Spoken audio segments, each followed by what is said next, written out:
আজ আমি যে গল্পটি আপনাদের সামনে উপস্থাপন করতে চলেছি তার নাম শেষ চারা। এক গ্রামে এক গরিব কৃষক ছিল, তার নাম ছিল অনন্ত। বছর বছর খরার দাপটে তার জমিতে ফসল ফলতো না। একদিন গ্রামের লোকেরা বলল, অনন্ত, তুই এবার শহরে চলে যা, জমিতে বীজ ফেলেও আর কিছু ফলবে না।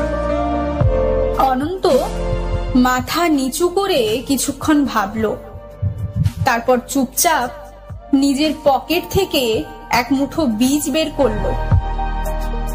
এই বীজগুলো সে শেষবারের মতো নিজের বাবার পুরানো কাঠের বাক্সে রেখেছিল। সবাই তাকে উপহাস করলো, এই শুকনো বীজ মাটিতে সে বৃথা ফেলবে।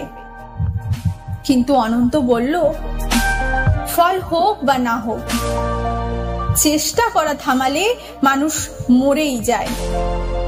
যতদিন শ্বাস আছে আশাও আছে।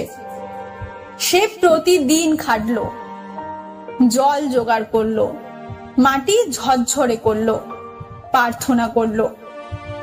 ধীরে ধীরে আশ্চর্যজনক ভাবে ছোট্ট সবুজ চারাগুলো মাথা তুললো। সেই চারাগুলোই পরের মরশুমে গ্রামের একমাত্র শস্যে ভরা ক্ষেত হয়ে দাঁড়ালো। যারা তাকে দেখে হাসতো, পরে তারাই তার জমিতে দাঁড়িয়ে বলল, আমরা হেরে গিয়েছিলাম চেষ্টা করার আগে, তুই আমাদের আবার আশা দেখালি। অনন্ত মৃদু হেসে বলল, শেষ বীজটাকেই যদি সুযোগ না দেই, তাহলে জানবো কি করে সেটা গাছ হতো কিনা। এখান থেকে আমরা এই শিক্ষা পেতে পারি, যতক্ষণ শেষ চেষ্টা বাকি ততক্ষণ হাল ছেড়ো না, কারণ শেষ বীজটি হয়তো তোমার জীবনের সবচেয়ে বড় আশীর্বাদ হয়ে উঠতে পারে। ধন্যবাদ।